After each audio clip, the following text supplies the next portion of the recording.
Hello दोस्तों, स्वागत है आपका हमारे YouTube channel science with experiment में। आज हम लोग देखेंगे क्लास 10 के भौतिक विज्ञान का ऑब्जेक्टिव क्वेश्चंस। पहला क्वेश्चन आपके सामने है, 20 सेंटीमीटर फोकस दूरी वाले उत्तल दर्पण के सामने 20 सेंटीमीटर की दूरी पर स्थित वस्तु का प्रतिबिंब बनता है। तो देखिए ध्यान से, उत्तल दर्पण की फोकस दूरी दे रखा है, तो लिखेंगे F बराबर 20 सेंटीमीटर। याद रखिएगा, उत्तल दर्पण की जो फोकस दूरी होती है वो पॉजिटिव होती है। उत्तल दर्पण के सामने 20 सेंटीमीटर की दूरी पर वस्तु रखा है, तो वस्तु की जो दूरी दे रखी है वो -20 सेंटीमीटर होगा, क्योंकि हमेशा u का मान माइनस लेते हैं, निगेटिव रखते हैं, क्योंकि यह दर्पण के सामने होता है। अब हमसे पूछा है प्रतिबिंब कितना दूरी पर बनेगा, यानी हमसे v का मान पूछ दिया है। तो हम क्या करेंगे, सिंपल सा फार्मूला इसमें लगाएंगे। देखिएगा, इसमें हम लोग फार्मूला लगाएंगे। फार्मूला इसमें लगेगा आपका, दर्पण का जो सूत्र होता है 1/f बराबर 1/v प्लस 1/u। यहाँ से अगर देखें तो 1/f, f का मान दे रखा है 20, तो हम रखेंगे 20। और फिर 1/v, v हमको निकालना है, ऐसे ही रहने देंगे, और प्लस 1/u, u का मान है -20। यह प्लस और माइनस जुड़ा होगा तो माइनस हो जाएगा, और इसको अगर इधर ट्रांसफ़र करेंगे 1/20 की तरफ तो ये प्लस में हो जाएगा, यानी 1/20 और इस माइनस को उधर भेजे तो ये भी प्लस 1/20 हो जाएगा, और एक तरफ बचेगा हमारा 1/v।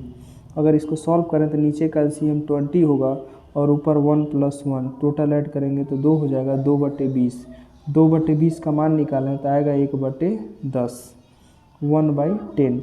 अब 1/10 आया तो 1/10 किसके बराबर आया, तो आप देख लीजिए ध्यान से, 1/v के बराबर आ गया, 1/10। तो यहाँ से v का मान क्या निकलेगा, याद रख लीजिएगा, 10 आएगा। तो आपका आंसर होगा 10 सेंटीमीटर दूरी पर, वो भी दर्पण के पीछे बनेगा। दर्पण के पीछे से क्योंकि v का मान पॉजिटिव आया था, तो 10 सेंटीमीटर की दूरी पर दर्पण के पीछे। चलिए नेक्स्ट क्वेश्चन पर देखते हैं। प्रिज्म से श्वेत प्रकाश की किरण गुजरने पर सबसे अधिक विचलन किस रंग का होता है। अगर एक प्रिज्म हो तो उससे अगर श्वेत प्रकाश किरण को गुजारे तो सबसे ऊपर लाल रंग होता है, अगर आपको याद है सबसे ऊपर लाल रंग होता है, और सबसे ज़्यादा विचलन होता है आपका तो बैगनी रंग का होता है, क्योंकि सबसे नीचे कौन होता है, बैगनी रंग। तो याद रख लीजिएगा आप यहाँ से, सबसे ज़्यादा विचलन किसका होता है, बैगनी रंग का। तो यानी आंसर आपका सही है ऑप्शन 4, बैगनी रंग। नेक्स्ट क्वेश्चन को देखते हैं। विद्युत जनित्र में रूपांतरण होता है। तो ये याद रख लीजिए, हर साल क्वेश्चन पूछता है। तो विद्युत जनित्र में यांत्रिक ऊर्जा का विद्युत ऊर्जा में रूपांतरण होता है, तो आपका आंसर सही होगा दूसरा, विद्युत ऊर्जा का यांत्रिक ऊर्जा का विद्युत ऊर्जा में रूपांतरण। नेक्स्ट क्वेश्चन पर बढ़ते हैं। अगला क्वेश्चन है आपका,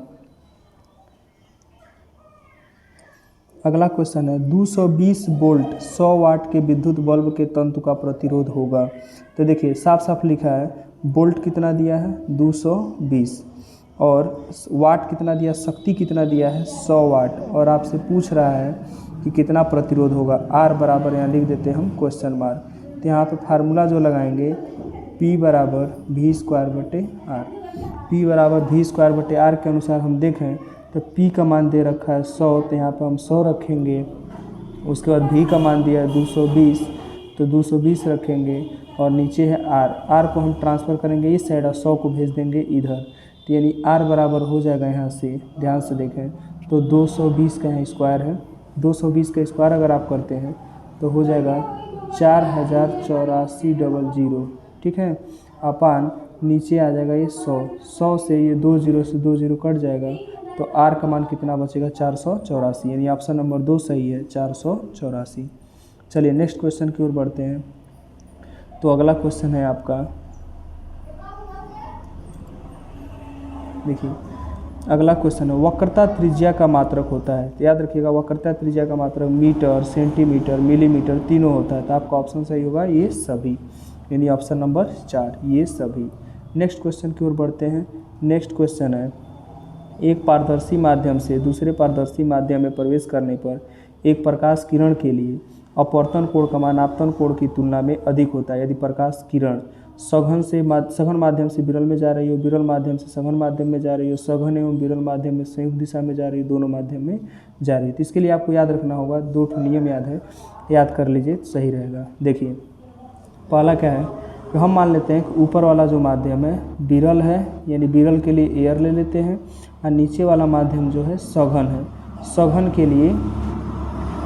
के लिए हम ग्लास ले लेते हैं, ठीक है, ग्लास। ठीक इसका उल्टा, ऊपर वाला यहाँ सघन ले लेते हैं और नीचे वाला यहाँ पर विरल ले लेते हैं। ये बन गया हमारा अभिलंब का वैल्यू, अभिलंब का मान हो गया। इस पर एक किरण हम आपतित करते हैं, तो जैसे किरण सघन माध्यम में आएगी, ये सघन में ग्लास का सिंबल होता है, जैसे ही सघन माध्यम में आएगी तो वह अभिलंब की ओर झुक जाएगी। मतलब यहाँ जो अपवर्तन कोण R होगा यह कम होगा किस से, तो आपतन कोण I से, यानी आपतन कोण I क्या हो जाएगा इस केस में, अधिक हो जाएगा। नेक्स्ट दूसरा जो है सुन लीजिएगा ध्यान से कि अगर हम लोग सघन माध्यम से विरल माध्यम में प्रकाश किरण को भेजें तो यह अभिलंब से हल्का सा दूर हट जाता है, यानी R का मान इस केस में अधिक हो जाता है और I का मान क्या हो जाता है, कम हो जाता है। तो आपको ये देखना है कि R का मान अधिक किस केस में हुआ, तो जब सघन से किस में जा रहा है, विरल में। हमारा क्वेश्चन क्या था, क्वेश्चन था सुन लीजिएगा ध्यान से, क्वेश्चन था हमारा कि एक पारदर्शी माध्यम से दूसरे माध्यम में प्रवेश करने पर प्रकाश किरण के लिए अपवर्तन कोण का मान आपतन कोण की तुलना में अधिक होता है। देखिए अधिक कब होता है, तो जब वह सघन से विरल में जाती है, तो यानी ऑप्शन आपका सही होगा, सघन माध्यम से विरल माध्यम में जा रही हो। नेक्स्ट क्वेश्चन है, प्रतिरोध R के किसी तार के टुकड़े को 4 बराबर भागों में बांटा जाता है। इन टुकड़ों को फिर समांतर क्रम में संयोजित कर देते हैं। यदि तुल्य प्रतिरोध R डैश हो तो R डैश और R का अनुपात बताइए। तो ऐसे सवाल के लिए आपको क्या करना है, देखिए प्रतिरोध R के किसी तार के टुकड़े को 4 भागों में बांटा जाता है। तो एक हम तार लेते हैं जिसका प्रतिरोध, इस पूरे का प्रतिरोध कितना है, मान लीजिएगा R है, प्रश्न के अनुसार पूरा प्रतिरोध कितना है, R। इसको 4 भाग में बांटिए, 4 भाग में जैसे ही बांटेंगे तो चारों भाग का जो प्रतिरोध होगा वो R/4, भाग बांटने के लिए उतने से डिवाइड करना होगा, चारों प्रतिरोध कितना हो जाएगा, R/4 R/4। अब इन टुकड़ों को समांतर क्रम में संयोजित करते हैं, तो समांतर क्रम में जो तुल्य प्रतिरोध होता है मान लेते हैं कि वह R डैश है, जिसका मान इन सभी को उल्टा करके जोड़ना पड़ेगा। अब सभी का उल्टा कैसे कर सकते हैं, तो देखिएगा ध्यान से, सभी का उल्टा करने के लिए आपको क्या करना पड़ेगा, 1/R/4 प्लस फिर 1/R/4 प्लस 1/R/4 फिर प्लस 1/R/4। तो ये जो 4 दिखाई दे रहा है सभी में कहाँ चला जाएगा, ऊपर, तो इसका मान हो जाएगा 4/R plus 4/R plus 4/R plus 4/R।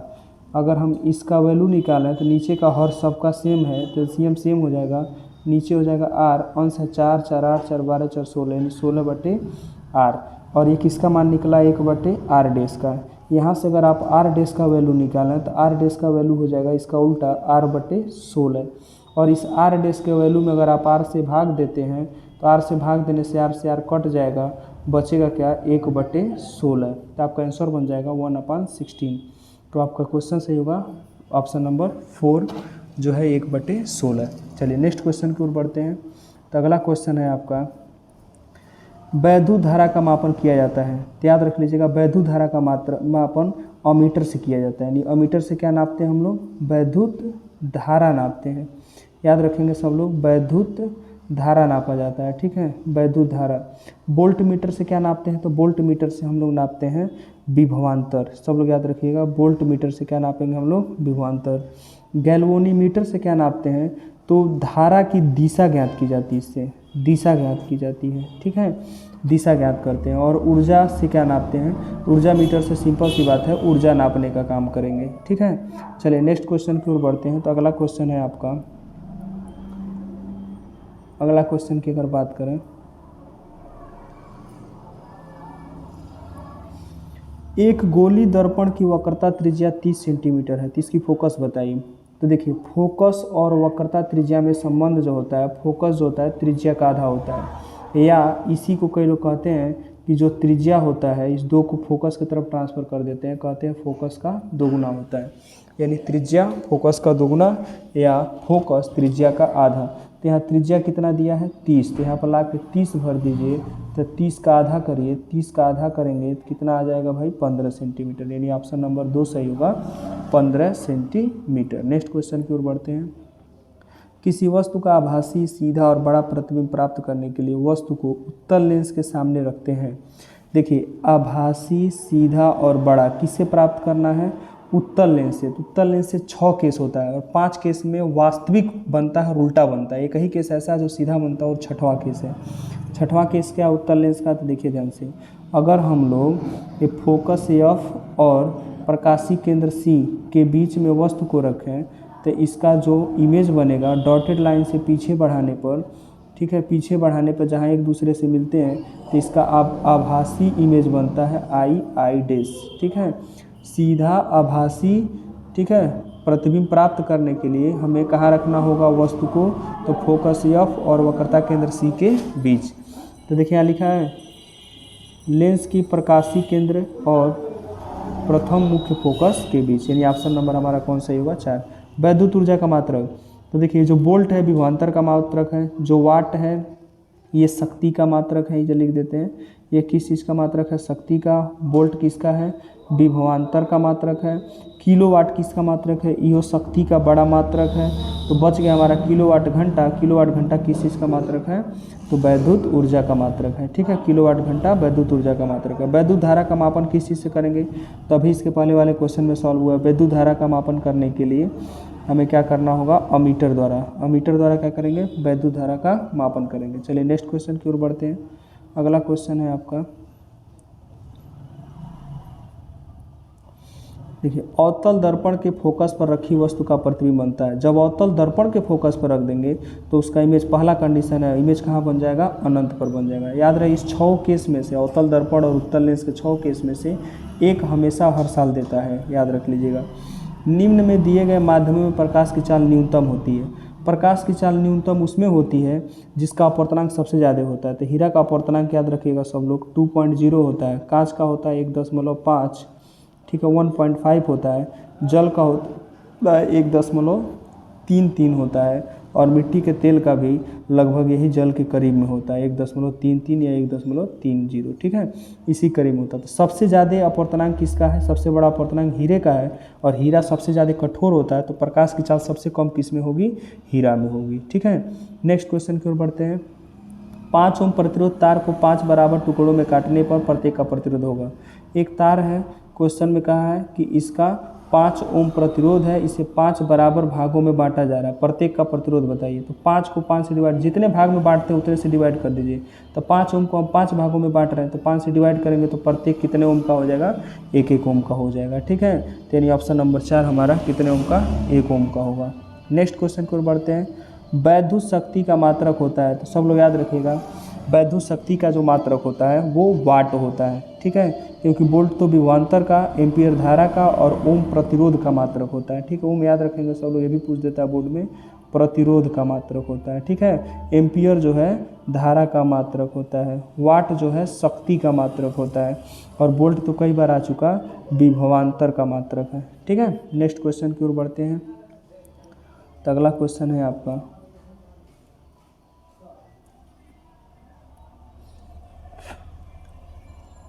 वायु के सापेक्ष माध्यम का अपवर्तनांक अधिकतम होता है।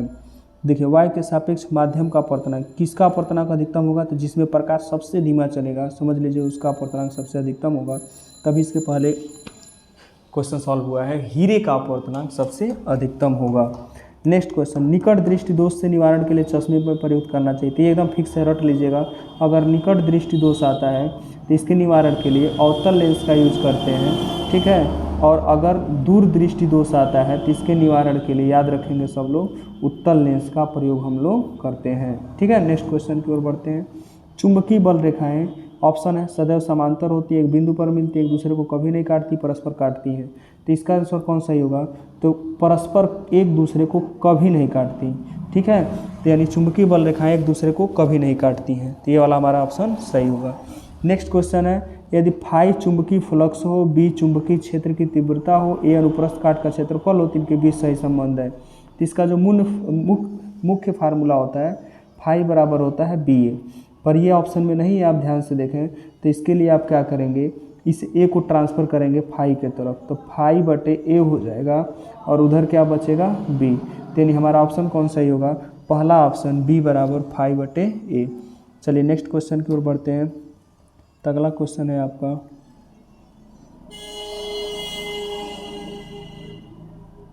अगला क्वेश्चन है देखिए, कोई दर्पण किसी भी वस्तु का प्रतिबिंब सदैव सीधा बनाता है। दर्पण है तो याद रखिएगा हमेशा सीधा प्रतिबिंब किससे बनता है, तो समतल दर्पण से। ठीक है, तो आपका ऑप्शन सही होगा समतल दर्पण। नेक्स्ट क्वेश्चन में आते हैं, सामान्य आँख के लिए दूरबिंदु होता है, यानी आँख सामान्य आँख के लिए जो दूरबिंदु होगा, जब दूरबिंदु पूछे एग्जाम में तो याद रख लीजिएगा, दूरबिंदु जब भी पूछे तो उसके लिए आपको अनंत लगाना है, और जब कभी निकट बिंदु पूछे तो निकट बिंदु के लिए याद रख लीजिएगा 25 सेंटीमीटर विकल्प में लगाना है। ठीक है, तो दूरबिंदु कहाँ तक होता है, स्वस्थ आँख के लिए इनफाइनाइट तक होता है। नेक्स्ट क्वेश्चन की ओर बढ़ते हैं। अगला क्वेश्चन है, किसी चालक में 2 एम्पियर की धारा, देखिए आई का मान दे दिया, धारा का मान दे दिया कितना, 2 एम्पियर। उसके बाद 2 सेकेंड चालक में से गुजरने वाले, यानी समय दे दिया है, टाइम दे दिया है, कितना सेकेंड तक गुजर रहा है, 2 सेकेंड तक गुजर रहा है। ठीक है, जब 2 सेकेंड तक गुजर रहा है तो बता दीजिए कितना आवेश की मात्रा होगी, क्यू का मान आपसे पूछ दिया है। ठीक है, तो इसके लिए आपको क्या करना होगा, देख लीजिएगा ध्यान से। इसके लिए आपको देखिए एक फार्मूला सिंपल सा लगाना होगा, धारा आई बराबर होता है क्यू बाई टी। यहाँ से आपको अगर क्यू का मान निकालना है तो टी को ट्रांसफ़र कर दीजिए आई के तरफ, तो क्यू बराबर हो जाएगा आई टी। आई का मान 2 है और टी का भी मान 2 है, तो आंसर आ जाएगा आपका 4 कूलम। आंसर बन जाएगा आपका 4 कूलम। तो आइए चेक करते हैं 4 कूलम कहाँ दिया है, तो देखिए ऑप्शन नंबर 1 में है 4 कूलम, यानी ऑप्शन नंबर 1 सही है। नेक्स्ट क्वेश्चन, प्रेरित धारा की दिशा ज्ञात करने का नियम। देखिए जब कभी प्रेरित धारा पूछ दे आपको, प्रेरित धारा किस नियम से ज्ञात किया जाता है, तो याद रखिएगा सब लोग, फ्लेमिंग के दाएं हाथ के नियम से। ठीक है, फ्लेमिंग के दाएं हाथ के नियम से। ठीक है, सब लोग याद रखेंगे, दाएं हाथ के नियम से। लेकिन जब कभी कह दे कि बल की दिशा ज्ञात करने के लिए, चुंबकीय बल की दिशा कैसे ज्ञात की जाती है, तो ये फ्लेमिंग के बाएं हाथ के नियम से। यानी प्रश्न ध्यान से पढ़ेंगे, लिखा रहा है बल की दिशा तो फ्लेमिंग का बाएं हाथ का नियम, प्रेरित धारा की दिशा तो दाएं हाथ का नियम। तो यहाँ पर लिखा है प्रेरित धारा की दिशा तो फ्लेमिंग के दाएं हाथ के नियम से, यानी ऑप्शन नंबर 1 सही होगा। ठीक है, नेक्स्ट क्वेश्चन की ओर बढ़ते हैं।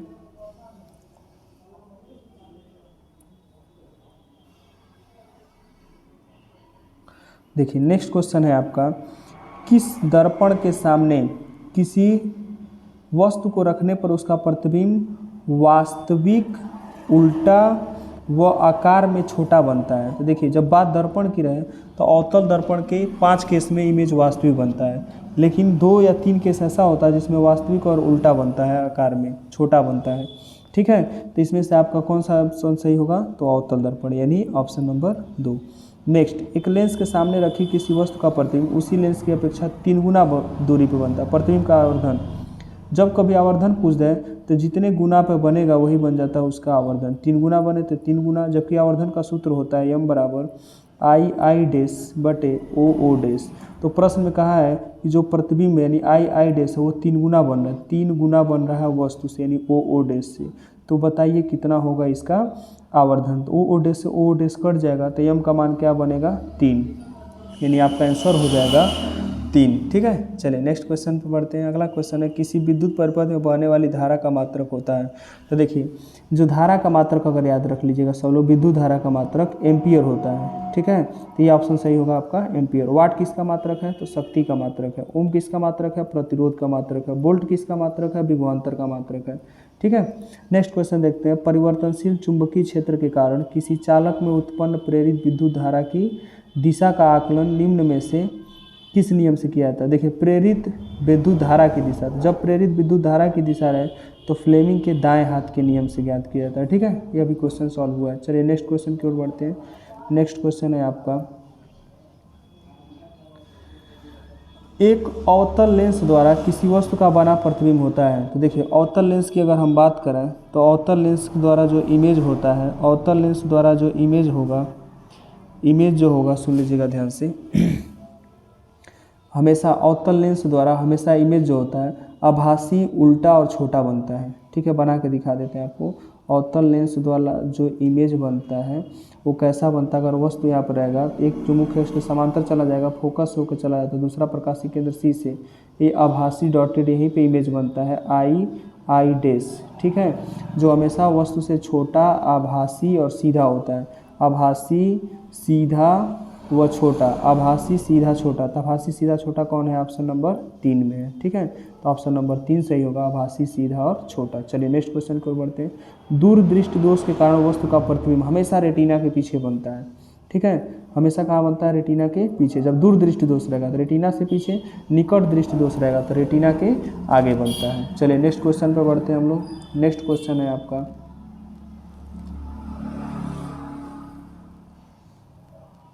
देखिए नेक्स्ट क्वेश्चन की बात करें तो दो चालक जिनके तार के पदार्थ, लंबाई और व्यास समान है। जब व्यास समान है तो दोनों तारों का, याद रख लीजिएगा, दोनों तारों का जो प्रतिरोध होगा वो समान होगा। यानी R1 और R2 दोनों बराबर होगा। किसके मान लेते हैं? R के बराबर होगा।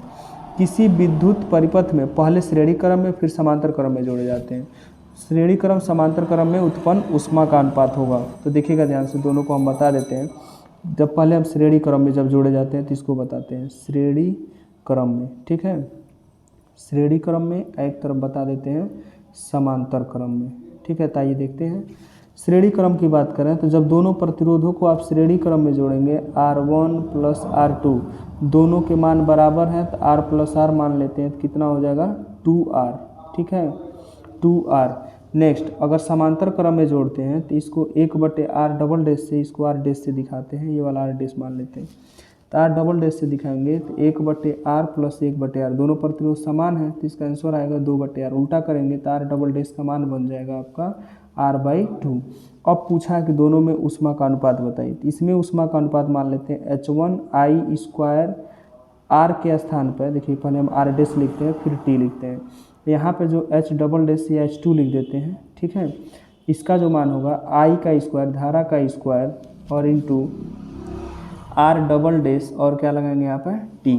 अगर दोनों का हम लोग रेशियो निकालें तो I स्क्वायर से देखिए H1/H2 निकालें तो I स्क्वायर से I स्क्वायर कट जाएगा, T से T कट जाएगा, बचेगा क्या? ऊपर R डैश, नीचे क्या बचेगा?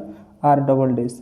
R डैश का जो मान आप देख सकते हैं 2R है, और जो R डबल डैश देखिए, R डैश का मान 2R, R डबल डैश का मान जो है R/2 है। तो जैसे यहाँ R/2 रखते हैं तो R से R कट जाता है, 2 ऊपर ट्रांसफ़र होता है तो 2 और 2 में गुणा होगा तो आंसर कितना बन जाएगा भाई? 4।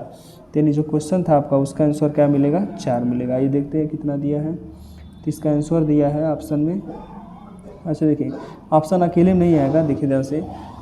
ऑप्शन H1/H2 का मान कितना आया है? 4। तो बटे में क्या रहेगा? हमेशा ऑलवेज 1 रहेगा। तो यानी आंसर कौन हो जाएगा आपका? 4 संबंधे 1। ऑप्शन नंबर 3 सही है, 4 संबंधे 1। चलिए नेक्स्ट क्वेश्चन की ओर बढ़ते हैं। बिजली के बल्ब का तंतु फिलामेंट बना होता है, तो सब लोग याद रखिएगा, बिजली का जो बल्ब का तंतु होता है वो टंगस्टन का बना होता है। ठीक है, बिजली का अगर बल्ब का पूछें सब लोग याद रखिएगा, तंतु टंगस्टन का। नाइक्रोम की अगर बात करें तो जो नाइक्रोम होता है यह हीटर का तार होता है। ठीक है, अगर हीटर का तार पूछे किस चीज़ का बना होता है तो नाइक्रोम का। ठीक है, नेक्स्ट क्वेश्चन की ओर बढ़ते हैं। अगला क्वेश्चन है आपका,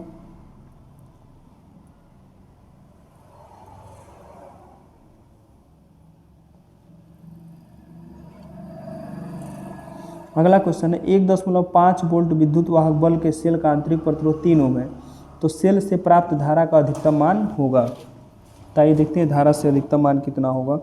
तो 1.5 वोल्ट दे रखा है, यानी वोल्टेज दे रखा है जिसको नाम विद्युत वाहक बल्ब लिखा है, और प्रतिरोध दे रखा है आर का मान कितना? 3 ओम। तो आपसे पूछ रहा है आई, तो ओम का नियम लगा दीजिए, आई बराबर V/R।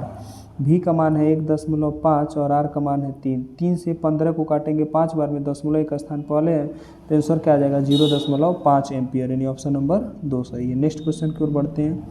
एक अवतल लेंस की फोकस दूरी 5 मीटर है, तो इसकी क्षमता क्या है? देखिए जब बात आए लेंस की क्षमता की, तो अगर फोकस सेंटीमीटर में हो, अगर फोकस सेंटीमीटर में हो तो याद रख लीजिएगा 100/अब, और अगर फोकस मीटर में हो तो खाली 1/अब। तो यानी यहाँ क्षमता कैसे निकलेगा? फोकस मीटर में दिया है तो 1/f, यानी 1 फोकस दूरी, 1 फोकस दूरी कितना है? 5 मीटर। 1 को 5 से काटेंगे तो कितना आ जाएगा? 0.2 डायोप्टर। और सतर्क रहिएगा कि ये अवतल लेंस है, अवतल लेंस की फोकस जो होती है वो कैसी होती है? ऋणात्मक होती है। तो इसका मान कैसे आएगा? -0.2 डायोप्टर। तो यहाँ पर आपका ऑप्शन सही होगा -0.2 डायोप्टर। नेक्स्ट क्वेश्चन देखते हैं। आपके घर के टीवी में एक LED इंडिकेटर लगा है, जिस पर 0.75 वोल्ट और 100 मिली एम्पियर लिखा है। तो देखिए 0.75 वोल्ट लिखा है, यानी विभवांतर हो गया, और धारा कितना लिखा है 100 मिली एम्पियर लिखा है। ठीक है, तो हम करेंगे क्या, हमसे पूछा है कि इसकी शक्ति क्या होगी। शक्ति निकालने के लिए P बराबर कौन सा फार्मूला लगाएंगे, VI। V का मान कितना हो गया 0.75 गुणे I का मान कितना हो गया 100 मिली एम्पियर। 100 का गुणा जैसे 0.75 में करेंगे तो आपका आंसर क्या मिलेगा 75 मिली वाट। ठीक है, कितना आ जाएगा 75 मिली वाट। नेक्स्ट क्वेश्चन की ओर बढ़ते हैं। नेक्स्ट क्वेश्चन है आपका प्रकाश का वेग। ध्यान देखिएगा, प्रकाश का वेग निम्न में से किस माध्यम में सबसे अधिक होता है। तो देखिए जो माध्यम सबसे कठोर होता है उसमें क्या होता है, सबसे कम होता है प्रकाश की चाल। जो माध्यम कठोर नहीं, एकदम नॉर्मल हो गया, उसमें कोई माध्यम ही न रहे तो उसमें सबसे तेज होगा। तो यहाँ पर ऑप्शन सही होगा आपका निर्वात। ठीक है, निर्वात में प्रकाश की चाल सबसे अधिक होती है। चलिए नेक्स्ट क्वेश्चन की ओर बढ़ते हैं। तो नेक्स्ट क्वेश्चन है आपका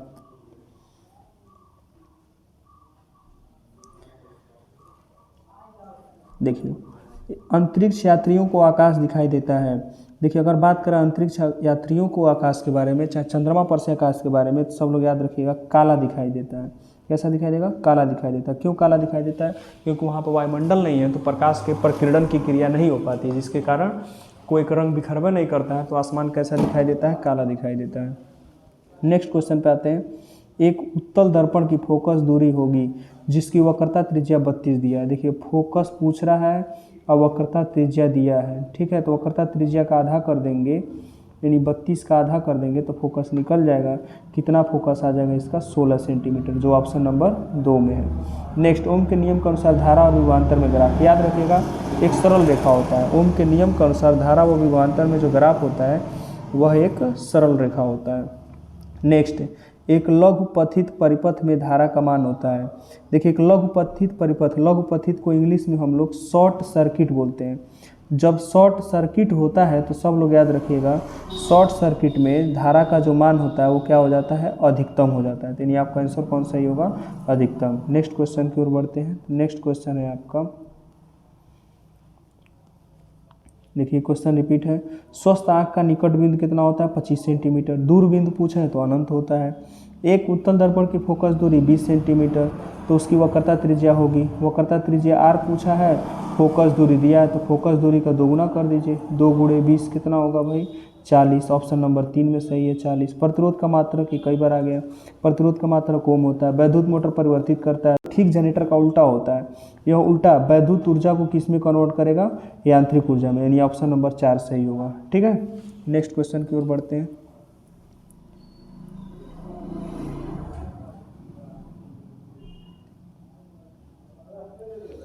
किसी गोली दर्पण तथा किसी पतले गोली लेंस दोनों की फोकस दूरियां -15 सेंटीमीटर है। तो दर्पण और लेंस होगा, तो देखिए जिसका फोकस माइनस में रहेगा, याद रखिएगा सब लोग, अगर वह दर्पण है फोकस माइनस में है तो समझ जाइएगा कि वह अवतल दर्पण है। और अगर वह लेंस है और फोकस माइनस में है तब वो कौन सा लेंस है, तब वो अवतल लेंस ही होगा। यानी अवतल लेंस और अवतल दर्पण दोनों की फोकस दूरियां क्या होती हैं, माइनस होती हैं। तो आपका आंसर सही होगा अवतल दर्पण और अवतल लेंस। तो देखिए दोनों अवतल, यानी ऑप्शन नंबर 1 सही होगा, दोनों अवतल। ठीक है, दोनों अवतल। नेक्स्ट क्वेश्चन की ओर बढ़ते हैं। किसी बिंब का वास्तविक तथा समान आकार का प्रतिबिंब प्राप्त करने के लिए बिंब को उत्तल लेंस के कहाँ रखना चाहिए। देखिए बिंब वस्तु को कहते हैं, किसी वस्तु का अगर आपको सेम साइज का प्रतिबिंब बनाना है तो उसकी फोकस दूरी की दोगुनी दूरी पर रखते हैं, उसकी फोकस दूरी की दोगुनी दूरी पर रखेंगे। ठीक है, चलिए नेक्स्ट क्वेश्चन की ओर बढ़ते हैं। अगला क्वेश्चन है आपका, देखिए अगला क्वेश्चन है 200 वोल्ट और 100 वाट जब कभी किसी बल्ब पर, ध्यान देखिएगा केवल इतना लिखा है 200 वोल्ट और 100 वाट का बल्ब हो, तो इसका मतलब होता है कि उसका वोल्टेज दिया है 200 और उसकी शक्ति दिया है 100 वाट। तो यहाँ से क्या करिएगा आप, यहाँ से पहले R निकाल लीजिएगा। R कैसे निकलेगा अभी हम बता देते हैं। फार्मूला होता है P बराबर V²/R। ठीक है, तो यहाँ इस फार्मूले से R निकालेगा, तो यहाँ से R निकालने के लिए ट्रांसफ़र करना पड़ेगा। R बराबर V²/P हो जाएगा, तो P को यहाँ भेज दीजिएगा। V का मान 200 है तो 200 का स्क्वायर कर दीजिए, ठीक, और नीचे P का मान 100 है। 200 का स्क्वायर जैसे ही करेंगे तो कितना हो जाएगा देख लीजिएगा ध्यान से, 200 का स्क्वायर करेंगे तो 40,000 होगा। 100 से अगर इसको काटते हैं आप, 2 जीरो से 2 जीरो कट जाएगा तो बचेगा कितना 400। यानी यहाँ से आर का मान निकाल लीजिएगा। जब कभी ऐसा लिखा रहता है हमेशा आर, जो लोग धारा निकालते हैं वो गलती करते हैं। ठीक है, नेक्स्ट पूछा है और 100 वोल्ट पर प्रयोग किया जाए, यानी उसको उस बल्ब को कितना वोल्ट दिया गया 100 वोल्ट, तो बल्ब की शक्ति बताइए, पी बताइए। तो पी बराबर फिर यह फार्मूला वी स्क्वायर बटे आर। आर कितना निकालें हम लोग 400, तो यहाँ रखेंगे 400। कितने वोल्ट पे उसको लगाया गया 100 पे, 100 का स्क्वायर करिए 400 से भाग दीजिए। 100 का जैसे स्क्वायर करेंगे तो कितना हो जाएगा 10,000, और 400 से अगर हम भाग देते हैं तो 2 जीरो से 2 जीरो कट गया, 4 से 100 को काटें तो कितनी बार में जाएगा 25 बार में, यानी ऑप्शन नंबर बी सही होगा हमारा 25। चलिए नेक्स्ट क्वेश्चन देखते हैं। अनंत एवं उत्तल दर्पण के ध्रुव P के बीच रखी प्रतिबिंब किस प्रकृति का होगा। देखिए अनंत एवं दर्पण, उत्तल दर्पण के, अगर उत्तल दर्पण है, ठीक है, अगर उत्तल दर्पण है तो याद रख लीजिएगा आप लोग, उत्तल दर्पण के अनंत और, ध्यान से सुनेंगे, अनंत और ये अनंत हो गया और दर्पण का ध्रुव P, इसके बीच में अगर हम लोग वस्तु को रखें तो जो हमारा इमेज बनेगा, सब लोग याद रखिएगा, इमेज जो बनता है वो हमेशा, ये अनंत यहाँ जाएगा, हमेशा फोकस एफ और ध्रुव P के बीच बनता है। ठीक है, और आभासी बनता है दर्पण के पीछे और सीधा बनता है। तो देखिए दर्पण के पीछे P एवं, देखिए दर्पण के पीछे P एवं F के बीच आभासी एवं सीधा, यानी ऑप्शन नंबर ए हमारा सही है। नेक्स्ट क्वेश्चन है निर्वात में, ध्यान देखिएगा, निर्वात में प्रकाश की चाल 3 × 10⁸ मीटर पर सेकेंड है, तो कांच जिसका अपर्तनांक दिया 1.5 में प्रकाश की चाल होगी। तो देखिए इसी से निकलेगा, ये जो जिसका अपर्तनांक दिया, यानी ग्लास का अपर्तनांक दिया है Ng, Ng का फार्मूला होता है निर्वात में प्रकाश की चाल, निर्वात में प्रकाश की चाल और अपान ग्लास में प्रकाश की चाल। ठीक है, ग्लास में प्रकाश की चाल, तो ये फार्मूला होता है। तो Ng का मान दिया 1.5, तो एक तरफ 1.5 भरिए। निर्वात में प्रकाश की चाल दिया कितना 3 × 10⁸ मीटर पर सेकेंड, और जिसमें निकालना है ग्लास में उसका चाल नहीं दिया, तो Vg को इधर भेज दीजिए और 1.5 की इधर भेजिए, तो Vg बराबर हो जाएगा, देखिएगा ध्यान से, 3 × 10⁸ और 1.5 को उधर भेजेंगे 1.5, 1.5 से 3 को काटे तो 2 बार में कटेगा और बचा रहेगा उसके सामने 2 × 10⁸, यानी ऑप्शन हो जाएगा आपका 2 × 10⁸ वाला, चेक कर लीजिए इसमें कौन है, तो ऑप्शन नंबर डी 2 × 10⁸ मीटर प्रति सेकेंड। नेक्स्ट क्वेश्चन की ओर बढ़ते हैं। अगला क्वेश्चन है आपका, देखिएगा, देखिए अगला क्वेश्चन है निम्न में परिपथ में ए व बी के बीच तुल्य प्रतिरोध ज्ञात कीजिए। तो ए और बी के बीच आपको तुल्य प्रतिरोध ज्ञात करना है। कैसे ज्ञात करेंगे देखें, तो यह 1 ओम और यह 1 ओम किस क्रम में जोड़ा गया है, समांतर क्रम में। समांतर क्रम में अगर इन दोनों का हम तुल्य प्रतिरोध निकालें, इन दोनों के स्थान पे एक ठो कितना लगाएंगे, इस मार्ग में एक ठो कितना लगाएंगे, तो उसके लिए देखिए क्या करना पड़ेगा, 1/R1 बराबर, इसको 1 मानते हैं, 1 ओम दिया तो 1/1 + 1/1, 1/1 और 1/1 को ऐड करेंगे तो 1 + 1 ही होगा, क्योंकि बटे में का कोई वैल्यू नहीं, यानी 2 हो गया। जिसका उल्टा अगर करेंगे तो R1 का मान निकलेगा 1/2। तो यानी अगर ध्यान से देखें तो आपको इसके स्थान पर ध्यान से देखिएगा, ये जो हमारे पास है 1 ओम और 1 ओम, इन दोनों के स्थान पर हम एगो लगाएं इसके मार्ग में तो कितना लगेगा, 1/2 ओम का लगेगा। ठीक है, याद रख लीजिएगा 1/2 ओम का लगेगा। अब 1/2 ओम और यह 0.5, 1/2 को आप दशमलव में कन्वर्ट कर लीजिएगा, 0.5 होगा, यानी 0.5 ये और 0.5 ये दोनों श्रेणी क्रम में, और श्रेणी क्रम में तुल्य प्रतिरोध क्या होता है, डायरेक्ट जोड़ देते हैं। तो 0.5 और 0.5 को जोड़ेंगे तो कितना आंसर आ जाएगा आपका 1.0, यानी आपका ऑप्शन वाला सही होगा, देख लीजिएगा 1.0 किस में है, तो ऑप्शन नंबर सी 1.0। ठीक है, नेक्स्ट क्वेश्चन की ओर बढ़ते हैं। तो नेक्स्ट क्वेश्चन है आपका,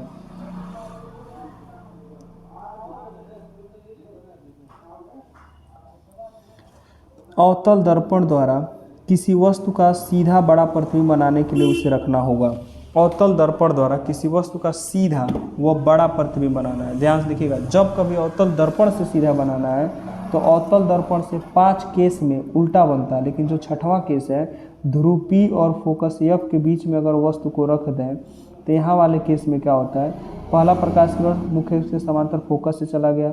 ठीक है, जिसको हम लोग डॉटेड से आगे बढ़ा देंगे। दूसरा प्रकाश किरण जो प्रकाश के केंद्र सी की ओर जाता प्रतीत हुआ, इसको भी अगर पीछे बढ़ाएंगे तो दर्पण के पीछे एक सीधा, ध्यान देखिएगा, सीधा आभासी वस्तु से बड़ा एक इमेज बनता है। कब? जब एफ व पी के बीच में वस्तु को रखते हैं तब। तो ऑप्शन देखते हैं, दर्पण के, देखिए पहला दर्पण के वक्रता केंद्र सी पर, दूसरा दर्पण के फोकस बिंदु एफ पर, तीसरा दर्पण के वक्रता केंद्र सी और फोकस पी के बीच में। देखिए भी नहीं सही होगा। चौथा ऑप्शन है दर्पण के वक्रता केंद्र ध्रुव पी और उसके फोकस एफ के बीच में। तो ध्रुव पी और फोकस एफ के बीच में अगर वस्तु को रखेंगे तो हमारा इमेज कैसा बनेगा? देखिए सीधा और बड़ा बनेगा। ठीक है। नेक्स्ट, निकट दृष्टि दोष से पीड़ित एक व्यक्ति को दोष को दूर करने के लिए किस प्रकार के लेंस या दर्पण का उपयोग करना चाहिए? तो इसके बारे में पिछले वाले चला क्वेश्चन में, अवतल लेंस। ठीक है, याद रखेंगे किस प्रकार के लेंस का? अवतल लेंस का उपयोग करना चाहिए। ठीक है। नेक्स्ट क्वेश्चन पे आते हैं। नेक्स्ट क्वेश्चन है, विद्युत ऊर्जा की इकाई होती है, इकाई का मतलब मात्रक। तो विद्युत ऊर्जा का वोल्ट विभवांतर का मात्रक है, वाट शक्ति का मात्रक है, एम्पियर धारा का मात्रक है। तो बचा कौन? वाट सेकेंड। वाट सेकेंड किसका हो जाएगा?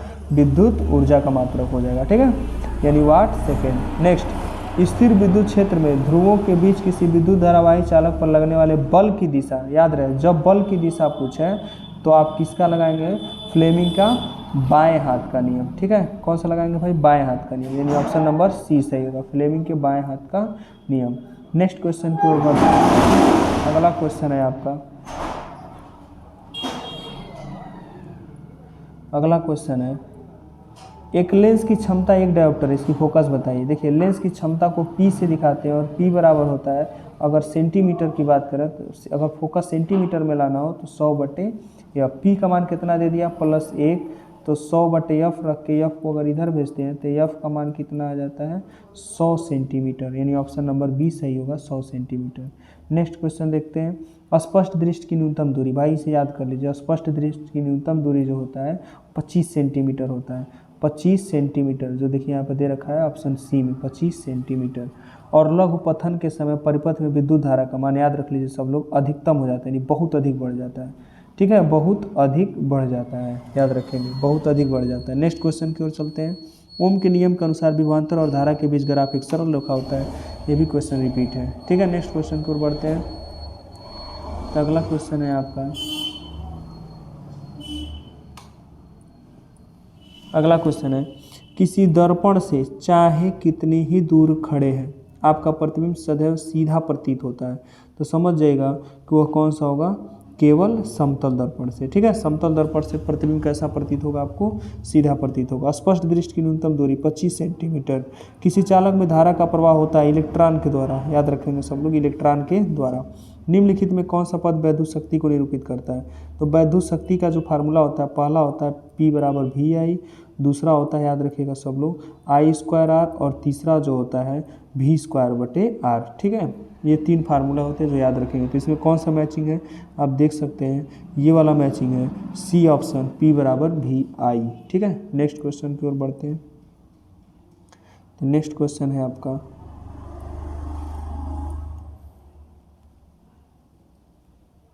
देखिए ये भी क्वेश्चन रिपीट है।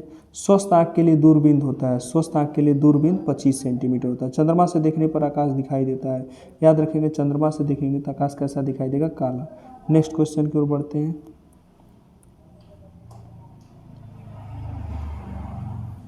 देखिए नेक्स्ट क्वेश्चन है, एक उत्तल दर्पण की फोकस दूरी 12 है तो दर्पण की त्रिज्या बताइए, R बताइए। फोकस कितना दिया है? 12।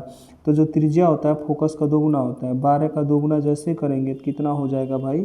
24 सेंटीमीटर, जो ऑप्शन नंबर डी में दिया है। ठीक है, नेक्स्ट क्वेश्चन की ओर पढ़ते हैं। 2 माध्यमों के सीमा पृष्ठ पर एक प्रकाश किरण लंबवत आपतित होती है तो अपवर्तन कोण होगा। देखिए 2 सीमा पृष्ठ पर, मान लेते हैं एक सीमा पृष्ठ हो गया, अब प्रकाश किरण सीधे लंबवत आपतित होती है। लंबवत आपतित होने का मतलब यहाँ पर देखिए ये अभिलंब पे ही सीधे आती है, जैसे सीधे आएगी सीधे एकदम निकल जाएगी, यानी अपवर्तन कोण R का मान क्या हो जाएगा? उस केस में 0 डिग्री हो जाएगा, यानी ऑप्शन नंबर ए सही है आपका। ठीक है, ऑप्शन नंबर ए 0 डिग्री।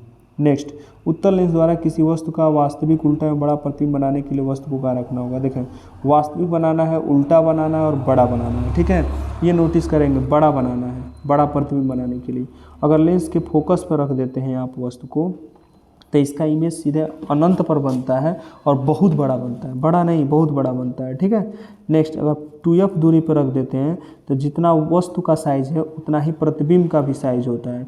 अगर आप लेंस के फोकस f और 2f के बीच रखते हैं तो यही एक ऐसा केस है जिसमें वास्तविक उल्टा और बड़ा प्रतिबिंब बनेगा, ठीक है। और 2f और अनंत के बीच रखेंगे तो उस केस में छोटा प्रतिबिंब बनेगा। तो यानी ऑप्शन सही कौन सा होगा हमारा, तो ऑप्शन सही होगा लेंस से f तथा 2f के बीच। नेक्स्ट आते हैं, अगला क्वेश्चन है कांच का अपवर्तनांक अधिकतम होता है। तो देखिए कांच का अपवर्तनांक उस रंग के लिए अधिकतम होता है जिस रंग का विचलन अधिकतम होता है। तो किसका विचलन अधिकतम होता है, इन सब में देखें लाल का विचलन अधिकतम नहीं होता, पीले रंग का भी नहीं होता, हरे का नहीं होता, किसका विचलन अधिकतम होता है, बैगनी रंग के लिए। आइए नेक्स्ट क्वेश्चन की ओर बढ़ते हैं। तो अगला क्वेश्चन है आपका, अगला क्वेश्चन है एक गोली दर्पण की फोकस f और वक्रता त्रिज्या r में संबंध है। तो देखिए तो मिल गई कि r बराबर 2f, पहला नहीं है r बराबर f/2 नहीं है, r बराबर f नहीं होता है, r बराबर 4f नहीं होता है, r बराबर क्या होता है 2f। नेक्स्ट क्वेश्चन की ओर बढ़ते हैं। अगला क्वेश्चन है आपका, अगले क्वेश्चन की अगर हम बात करें तो नेक्स्ट क्वेश्चन है आपका स्वस्थ मानव नेत्र के लिए स्पष्ट दृष्टि की न्यूनतम दूरी होती है। याद रखिएगा स्पष्ट दृष्टि की न्यूनतम दूरी जब दे तो 25, अधिकतम दे तो इनफाइनाइट अनंत होता है, ठीक है। 1 किलोवाट घंटा बराबर होता है, पहला 3.6 × 10 घाते 3, 3.6 × 10 पे 4, 3.6 × 10 पे 5, 3.6 × 10 पे 5। तो इसका सही आंसर होगा आपका 3.6 × 10 पे घाते 6 जूल होता है, ठीक है। ये ऑप्शन नंबर डी। लघु पतन के समय परिपथ में विद्युत धारा का मान बहुत अधिक बढ़ जाता है, ठीक है, याद रखिएगा बहुत अधिक बढ़ जाता है।